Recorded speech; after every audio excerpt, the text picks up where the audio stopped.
Hello dear friends, you are most welcome at study IAS with PN Sharma. Dear friends, आज हम 19 मई 2020 the Hindu का analysis करेंगे। तो आज के दिन द हिंदू में कौन कौन सी न्यूज है जो हमारे यूपीएससी एंड स्टेट पीसीएस के पॉइंट ऑफ व्यू से इम्पोर्टेंट है, उन सभी का हम डिस्कशन करेंगे। तो डिस्कशन स्टार्ट करने से पहले आप जो भी स्टूडेंट्स अनअकैडमी प्लस सब्सक्रिप्शन लेने की सोच रहे हो और जो लेना चाहते हो वो स्टडी आईएएस कोड यूज कर प्लस प्लेटफॉर्म पर एक्स्ट्रा डिस्काउंट का आप बेनिफिट ले सकते हो। ये सभी सोशल मीडिया प्लेटफॉर्म है जहां पर आपकी कोई भी क्वेरी हो रिगार्डिंग प्रिपरेशन यूपीएससी से संबंधित या फिर अनअकैडमी प्लस सब्सक्रिप्शन से संबंधित, तो आप टेलीग्राम पर ज्वाइन कर सकते हो, इंस्टाग्राम, फेसबुक एंड ईमेल भी कर सकते हो और आपकी कोई भी क्वेरी हो तो उससे संबंधित आप क्वेश्चंस पूछ सकते हो। डियर फ्रेंड्स, हमारा प्रीवियस जो लेक्चर था उसमें हमने ईज ऑफ डूइंग बिजनेस के बारे में डिस्कशन किया था। तो उसमें ये 2019 का यूपीएससी का क्वेश्चन है डायरेक्टली कि which one of the following is not a sub index of the world bank's ease of doing index. हमने देखा था कि वर्ल्ड बैंक का ease of doing business index है वो 10 पैरामीटर के आधार पर निकाला जाता है। उन 10 पैरामीटर्स में हमें पता था कि टैक्स था, property and dealing with construction permit. तो यहां पर कौन सा हो गया? Maintenance, law and order. एक मैं आपसे कहना चाहूंगा कि जब हम इसका डिस्कशन कर रहे थे इस क्वेश्चन का, तो मैंने थोड़ा सा आपको हिंट दे दिया था, काफी हिंट क्या, मैंने जनरली बता दिया था आंसर, बट उसके बावजूद भी कई लोगों ने आंसर किया, तो उन सभी को बहुत बहुत धन्यवाद। रियली देखो, एग्जामिनेशन का थॉट यही है कि इवन दो आपको आता हो उसके बावजूद भी आपको आंसर करना है। आपने देखा होगा कि बहुत सारे क्वेश्चंस हम जब पढ़ के जाते हैं एग्जाम्स में हमको पहले से आते हैं, उसके बावजूद भी हम नहीं लिख पाते हैं। तो क्वेश्चंस अगर आते हो, आपने सुना हो, उसके बाद भी आपको आंसर्स करने चाहिए। ऐसा नहीं सोचना चाहिए कि ये क्वेश्चन का तो आंसर ये हो गया, आपको उसमें रेस्पॉन्ड करना है, क्योंकि एग्जाम्स में इतना पढ़कर जाते हैं, हमको पहले से चीज़ें आती है। अगर हम पहले से सोच ले कि इस क्वेश्चन का आंसर तो मुझे आता है, इसको लिखने की जरूरत ही क्या है, तो आप क्या एग्जाम पास कर पाओगे? तो एक फिलोसॉफी जो अपने माइंड में है उसको थोड़ा सा चेंज करने की जरूरत है कि आपको रेस्पॉन्ड करना है, चाहे आपको कोई क्वेश्चन आए या ना आए। तो डियर फ्रेंड्स, यहां पर देख लेते हैं इंडिया का जो वायरस टैली है। यहां पर लगभग जो कैजुअलिटीज हुई है 3157। वर्ल्ड में इंडिया अब 4th नंबर पर पहुंच चुका है एवरेज न्यू केसेस में। यहां पर जो हमारे लिए इंपॉर्टेंट न्यूज है वो है एम्फन। उड़ीसा एंड वेस्ट बंगाल, वहां पर एम्फन जो है सुपर साइक्लोन, उसका इफेक्ट पड़ेगा। तो ये हमारे लिए इसलिए इंपॉर्टेंट है क्योंकि डिजास्टर मैनेजमेंट अब अभी जब ये आएगा तो इसके कारण कौन कौन सी कैजुअलिटी होती है ये हमें देखना है। तो जब भी इससे संबंधित कोई भी न्यूज आएगी, इसका क्या क्या इंपैक्ट पड़ा है इंडियन इकोनॉमी पर, कौन कौन से राज्यों पर, तो ये हम सब देखेंगे। जियोग्राफी में आप cyclone, anticyclone, super cyclone, इन सभी के बारे में कभी हम डिस्कशन करेंगे। तो केवल अभी याद रखना हमको एम्फन, क्योंकि डिजास्टर मैनेजमेंट का पार्ट है। यहां पर जो मेन एक आर्टिकल है ये संबंधित है डिमांड एंड सप्लाई। अभी क्या कर रही है गवर्नमेंट, जो भी स्वाभिमान भारत के तहत जितने भी प्रोग्राम लेकर आ रही है वहां पर प्रमोट कर रही है ज्यादातर सप्लाई को, कि ज्यादातर उद्योगों के लिए सप्लाई हर तरह से। यहां जो राइटर ने लिखा है कि डिमांड जनरेट नहीं हो रही है तो सप्लाई का कोई काम नहीं है। मींस अगर किसी इंडस्ट्री में सप्लाई बहुत ज्यादा हो रही है, आपने यहां पर पैसा दे दिया लोन के रूप में बैंकों से, खूब सारी सुविधाएं दे दी, इनको टैक्स कम कर दिया, यहां से माल का उत्पादन काफी हो गया, लेकिन जब यहां पर माल का उत्पादन होकर सप्लाई हो रही है लेकिन मार्केट में डिमांड नहीं है, मार्केट में अगर डिमांड नहीं है, लोग उसकी डिमांड नहीं कर रहे हैं क्योंकि लोगों के हाथ में पैसा नहीं है, लोगों के हाथ में बेरोजगार नहीं है, लोगों के हाथ में वेतन नहीं है, मजदूरी नहीं है, तो वो डिमांड नहीं कर पाएंगे। और ऐसा लगभग 2 महीने से हो रहा है। तो 2 महीने का जब इतना इकोनॉमी में डिमांड जनरेट नहीं होगी तो आपका सप्लाई को कोई काम नहीं आएगा। इसीलिए डिमांड, सप्लाई से पहले क्या जनरेट करना पड़ेगा? डिमांड, और उसके लिए लोगों को रोजगार देना पड़ेगा, लोगों को वेतन भत्ते, उनकी जो मजदूरियां चली गई है वो सभी को उनका कंपनसेट करना पड़ेगा तब जाकर।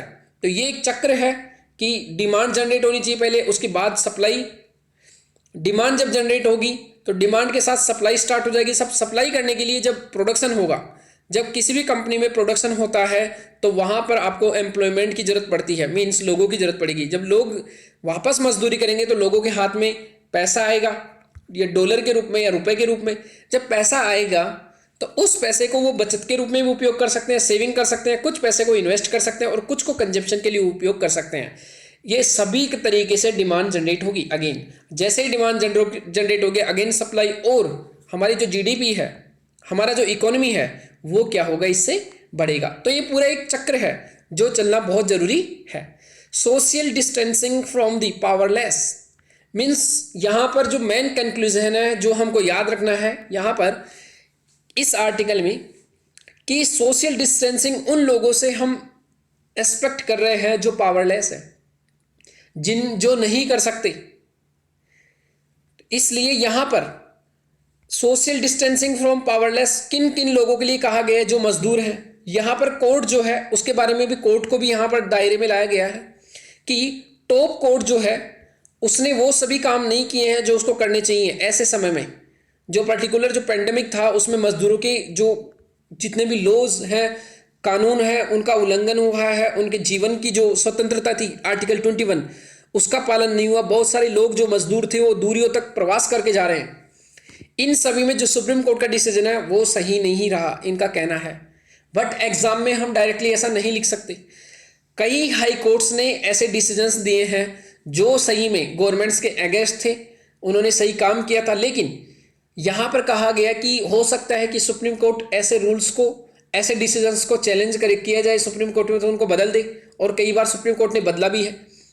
यहां पर हमको याद रखने के लिए जो इंपॉर्टेंट था वो है एक केस, उसका नाम हमको एडीएम जबलपुर वर्सेज शिवकांत शुक्ला। तो ये हमको याद रखना है कि यहाँ पर केस का नाम है, उसको हम देखेंगे कि वो केस किससे संबंधित था, वो हमारे लिए बहुत इंपॉर्टेंट है। यहां पर नेशनल जितना भी अभी टेलीकॉम जो डिस्कॉम कंपनीज है उनसे संबंधित या जो विद्युत वितरण कंपनियां हैं उनमें चेंज किया जाएगा इलेक्ट्रिसिटी बिल, इलेक्ट्रिसिटी एक्ट 2003 ऐसा करके है यहाँ पर इलेक्ट्रिसिटी एक्ट 2003, उसमें अमेंडमेंट करने की बात गवर्नमेंट ने की है।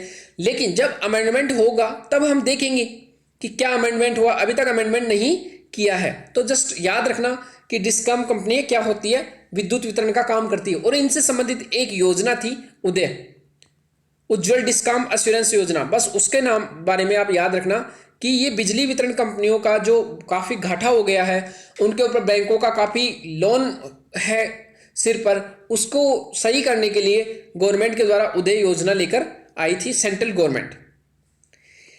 यहां पर सेडिशन लॉ है, राजद्रोह का लॉ, इसके बारे में हम डिस्कशन करेंगे। यहां पर एडीएम जबलपुर वाला केस है, उसके बारे में हम डिस्कशन करेंगे। डिमांड एंड सप्लाई का हमने देखा अभी जस्ट।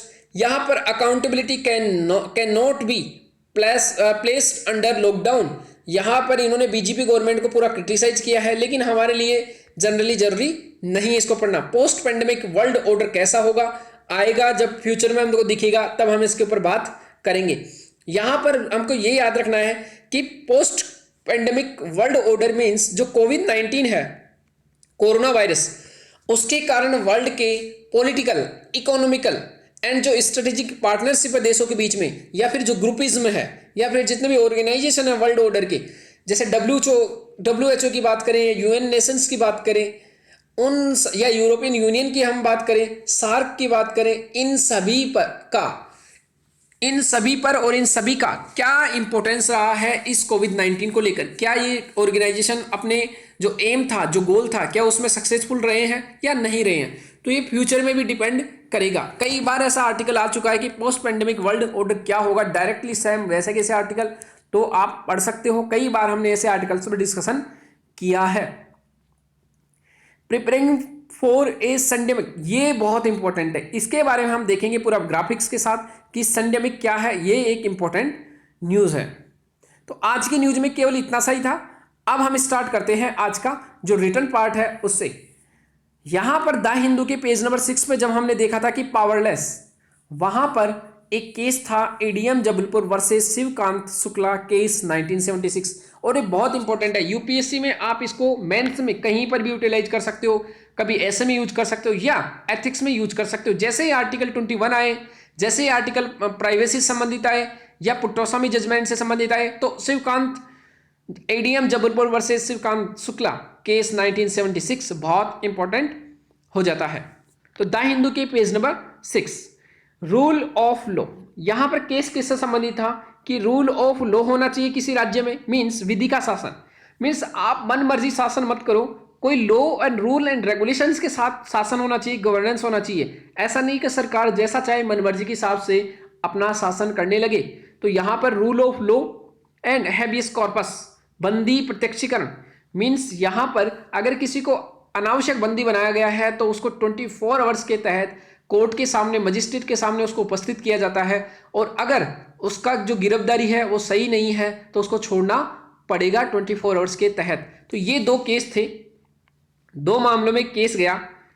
यहां पर केस क्या था, MISA maintenance of internal security act. इन दोनों का देखना था किसको, कई हाई कोर्ट्स को। किसके तहत, मीसा के तहत हुआ क्या था, मेंटेनेंस ऑफ इंटरनल सिक्योरिटी। उसके तहत क्या हुआ था कि जो हमारे यहाँ इमरजेंसी लगी थी 1975 के दौर में, उस समय इमरजेंसी के समय लोगों की गिरफ्तारियां हुई, बट ये नहीं बताया गया कि किस आधार पर आपको गिरफ्तार किया जा रहा है। तो लोगों की गिरफ्तारी जो हुई थी, अरेस्ट, वो बहुत ज़्यादा हुआ। तो लोगों ने क्या किया, लोगों की तरफ से कई दूसरे जो याचिकाकर्ता थे उन्होंने आर्टिकल 22, 226 के तहत रिट याचिका दायर की अलग अलग सुप्रीम कोर्ट में, देश के अलग अलग सुप्रीम कोर्ट, देश के अलग अलग हाई कोर्ट्स में, high court 1, 2, 3 and N number high courts, बंदी प्रत्यक्षीकरण रिट जारी करवाने के लिए कि सर जो लोगों को राज्य द्वारा जो अरेस्ट किया गया है वो बहुत गलत तरीके से किया गया है और उनको छोड़ा जाए। अब अलग अलग हाई कोर्ट में जब ये बंदी प्रत्यक्षीकरण रिट जारी की गई थी तो सुप्रीम कोर्ट ने सभी हाई कोर्ट्स को सर्स्योराई मींस उत्प्रेषण रिट जारी की। ये कहां जारी की जा सकती है, किसी जुडिशियल के लिए, क्वासी जुडिशियल के लिए, एडमिनिस्ट्रेटिव अथॉरिटी के लिए जारी की जा सकती है जब उनके पास केस पेंडिंग पड़ा हो या सुप्रीम कोर्ट या लोअर कोर्ट से हायर कोर्ट रहती है वो किसी केस को अपने पास मंगवा ले सुनवाई के लिए। तो ऐसा ही किया। यहां पर आप याद रखना कि 5 रिट्स होती है। जब हमारे फंडामेंटल राइट्स का वायोलेशन होता है तो high court and supreme court 5 रिटें जारी कर सकती है। उसमें हैबियस कार्पस है, उसके बाद सर्स्योराई है, मेंडेमस है, क्यू वारंटो है एंड प्रोहिबिशन। आप इनका नाम इंग्लिश में याद रखना चाहिए। स्टूडेंट हिंदी के आप हो उसके बावजूद भी आप इनका नाम हिंदी में नहीं याद रखकर इनका नाम इंग्लिश में याद रखना। इनकी जो हिंदी लैंग्वेज है, इनका जो हिंदी ट्रांसलेशन है वो बहुत टफ है। कई बार एग्जाम में जो आप जनरली पढ़ते हो हिंदी में उसका कोई दूसरा अर्थ भी दिया जा सकता है। तो यहां पर सुप्रीम कोर्ट ने 5 जजों की एक संविधान पीठ का गठन किया जब यह मामला आया तो, और चैलेंज किया गया, चुनौती क्या थी सुप्रीम कोर्ट के सामने कि एक तो विधि का शासन क्या हो रहा है, क्या आर्टिकल 21 के तहत हमको जीवन जीने की स्वतंत्रता है उसका उल्लंघन हो रहा है, तो क्या ये सही है या गलत है। आर्टिकल 59 के तहत आर्टिकल 21 को सस्पेंशन किया जा सकता है क्या। ये सभी बातें किसको देखना था, सुप्रीम कोर्ट को। सुप्रीम कोर्ट ने कहा कि विधि द्वारा स्थायी प्रक्रिया के तहत, क्योंकि मीसा जो है maintenance of internal security act, ये संसद द्वारा बनाया गया था, एक लॉ है।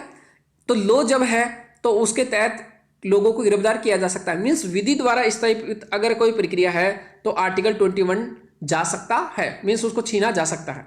ये सुप्रीम कोर्ट ने कहा। बाद में सुप्रीम कोर्ट ने अपनी गलतियां भी मानी बाद के केसेज में, लेकिन उसके बाद क्या हुआ, मोरारजी भाई देसाई की जो सरकार आई जनता पार्टी 1978 में, उन्होंने 44वां संविधान संशोधन कर दिया 1978 में और कहा आर्टिकल 59 में संशोधन कर यहां पर CAA का मतलब है कॉन्स्टिट्यूशनल अमेंडमेंट एक्ट, संविधान संशोधन अधिनियम। उन्होंने आर्टिकल जो 59 था 359 उसमें संशोधन कर दिया और कहा कि अब नेशनल इमरजेंसी के दौरान आर्टिकल 20, आर्टिकल 21 दोनों सस्पेंड नहीं होंगे। ये उन्होंने कहा। जब आप लक्ष्मीकांत के आर्टिकल्स पढ़ोगे, जब लक्ष्मीकांत में हम फंडामेंटल राइट्स पढ़ते हैं तो वहां पर article 44, article 359, constitution amendment act 44 and ये सभी जो बातें हैं वो सभी आपको देखने को मिलेगी। तो आपके लिए पढ़ना इजी हो जाएगा। द हिंदू के पेज नंबर 7 पे सिंडेमिक अब हमको ये पढ़ने से पहले तीन अदर बीमारियां देखनी है कि कब कब किसको क्या बोलते हैं। एक होती एंडेमिक मीन्स स्थानिक, एक होती एपिडेमिक और एक होती पेंडेमिक, जो अभी कोरोना वायरस के केसेस में है। एंडेमिक का मतलब क्या होता है, कोई पर्टिकुलर एरिया में साल में हमेशा एक बीमारी हमेशा रहती है किसी पर्टिकुलर देश में, तो वो है क्या है, एंडेमिक पर्टिकुलर। जैसे हमारे यहाँ जापानीज एनसेफेलाइटिस लखनऊ में कई केसेज आते हैं, गर्मियों के समय बच्चे मारे जाते हैं 100 के आसपास, तो वो क्या है, एंडेमिक। पूरे भारत में तो वो नहीं फैलता है, तो इसको क्या बोलते हैं, एंडेमिक। जो पूरे वर्ष में किसी न किसी समय आए लेकिन पर्टिकुलर एक ही स्थान पर रहे। जैसे अगर यूके की बात करें तो वहां पर चिकन पॉक्स, एंड अफ्रीका की बात करें तो वहां मलेरिया पूरे साल भर रहती है, एक एरिया वाइज एक एरिया में वो रहती है। एपिडेमिक में क्या होता है, उस डिजीज के केस अचानक बढ़ जाए या कम हो जाए। जैसे नंबर ऑफ केसेस हम एक तरफ लें और ईयर और सीजन लें तो वहां पर केसेस कम रहते हैं, लेकिन अचानक एक बार बढ़ जाए किसी सीजन विशेष में, तो ये है क्या, एंडेमिक, पेंडेमिक, एपिडेमिक। एपिडेमिक के केस में पूरा देश या कोई एक पर्टिकुलर एरिया कवर हो जाता है। यहां पर जैसे मियर्स एंड सार्स पर्टिकुलर, जैसे अगर कोई अफ्रीकन कंटिनेंट है वो पूरा, जैसे इबोला वायरस के कारण पूरा अफ्रीका का जो वेस्टर्न एरिया है वो एपिडेमिक की चपेट में आ गया था। तो एंडेमिक में कोई पर्टिकुलर एरिया, एपिडेमिक में ज़्यादा जो क्षेत्र है देश का वहाँ एपिडेमिक हो जाता है। जैसे यूके में फ्लू जो होता है वो अचानक बढ़ता है, बहुत ज़्यादा लोगों को हो जाता है, तो एपिडेमिक। एक होता है पेंडेमिक, जब ये एपिडेमिक का ही टाइप है लेकिन इसमें सिचुएशन पूरे वर्ल्ड के लिए खतरनाक हो जाती है, जैसे कोविड-19, तो ये क्या है, पेंडेमिक। एक है सिंडेमिक, अगर किसी देश में या किसी क्षेत्र में या पूरे वर्ल्ड में एक एपिडेमिक चल रहा है पहले से ही, दूसरा एपिडेमिक आ गया, तीसरा एपिडेमिक आ गया, एपिडेमिक एन, तो कई एपिडेमिक एक साथ जब चल रहे हैं तो क्या होगा, डिजीज का बर्डन बहुत ज़्यादा बढ़ गया, तो इसे क्या कहते हैं, सिंडेमिक। हम इस ग्राफ के द्वारा इसको देख सकते हैं कि नंबर ऑफ केसेज हम एक तरफ लें, यहाँ पर सीजन और ईयर लें, एक तरफ है एक बीमारी जिसमें कोविड-19 है, दूसरी तरफ जो ग्राफ है वो है अचानक यहाँ पर ये भी बढ़ रहा है, वो है मलेरिया मानसून के सीजन में। तो ये दोनों बीमारियां अगर एक ही साथ किसी देश में आ जाए या किसी एरिया में आ जाए तो ये क्या हो जाएगा, सिंडेमिक। मीन्स कई एपिडेमिक्स एक साथ आ गई तो उसे क्या बोलते हैं, सिंडेमिक। तो ऐसा ग्राफ बनाकर एग्जाम में जब लिख सकते हो तो इसका क्या डायरेक्टली एक अलग ही इंपैक्ट पड़ता है एग्जामिनर के ऊपर। आपने देखा होगा जब ऐसे कोई क्वेश्चंस आते हैं तो जनरली हमारे दिमाग ब्लैंक रहता है। ब्लैंक किस केस में, कि हम इसमें कौन सा डायग्राम बना सकते हैं, कोई सोच ही नहीं सकता। तो अगर आप इस टाइप की सोच अगर डेवलप करोगे यूपीएससी में तो आपके सिलेक्शन के जो चांसेज हैं वो बहुत ज़्यादा बढ़ जाते हैं। क्योंकि आपने देखा होगा जनरली लोग आंसर लिखते हैं ग्राफ में लिख दिए, या चार्ट बना देते हैं, या फिर फ्लो चार्ट बना देते हैं, वो सभी ठीक है, लेकिन आप ग्राफ, ये सभी अलग अलग पॉइंट्स लिखना, ये सभी हैबिट्स डेवलप करें। इससे क्या एग्जामिनर को डायरेक्टली पता लग रहा है कि यहाँ पर अचानक केस बढ़ रहे हैं कोविड-19 की भी और मलेरिया की भी, जो आपस में ओवरलैप भी हो रहे हैं, तो इसलिए ये बहुत इंपॉर्टेंट है। सेडिशन लॉ, ये है राजद्रोह का कानून।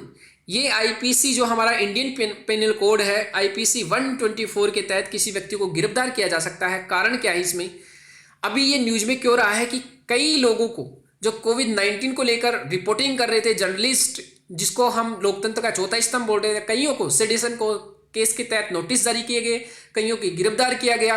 तो ये बहुत गलत है, इसके बारे में बोला जा रहा था कि ऐसा नहीं होना चाहिए। ये मैकाले साहब के द्वारा अंग्रेजों के समय लाया गया था।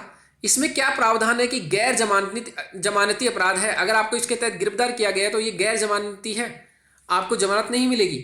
कारण क्या है, अगर आप सरकार के प्रति घृणा फैला रहे हो, सरकारी नियमों की अवमानना कर रहे हो, मीन्स सरकारी नियमों को नहीं मान रहे हो या ऐसा करने का प्रयास कर रहे हो और गवर्नमेंट को ऐसा पता लगता है, तो आपके सेडिशन मीन्स राजद्रोह का केस लगाया जा सकता है। सुप्रीम कोर्ट ने अपने निर्णय में कहा था कि लोक व्यवस्था में विघटन मीन्स अगर आप जो पब्लिक ऑर्डर है उसको डिस्टर्ब कर रहे हो, आप जो कानून है रूल ऑफ लॉ उसको खराब कर रहे हो, राज्य और जन की सुरक्षा को खतरे में डाल रहे हो, तो आपको क्या किया जाएगा, डिटेन कर लिया जाएगा, आपको गिरफ्तार कर लिया जाएगा, सेडिशन लॉ आप पर चलाया जाएगा। जैसे कन्हैया कुमार पर सेडिशन लॉ चलाया जा रहा है कानून का उल्लंघन के दायरे में। अब हम आज का क्वेश्चन देखते हैं, भारत में न्यायिक पुनरीक्षण का अर्थ क्या है, मीन्स जुडिशियल रिव्यू। देखो हमने देखा था अभी कि आर्टिकल 226 के तहत जो हाई कोर्ट है वो रिट जारी कर सकती है, जबकि आर्टिकल 32 के तहत सुप्रीम कोर्ट रिट जारी करती है। जो 5 रिट है, ये जो दोनों काम करती है वो आर्टिकल 13 के दायरे में काम करती है। 13 में क्या कहा गया है कि अगर कोई लॉ बनाता है और अगर कोई ऐसा ऑर्डर है, जैसे मीसा अगर एक्ट की बात करें तो मीसा क्या है, maintenance of internal security act, लेकिन वो क्या कर रहा था, आर्टिकल 21 के तहत उसमें गिरफ्तारियां हुई, तो एक तरह से हमारे फंडामेंटल राइट्स का क्या है, वायोलेशन। तो यहां ये देखा जाता है कि कोई विधि हो या फिर कोई ऐसा भी, यहां पर जुडिशियल रिव्यू की बात की गई है आर्टिकल 13 में।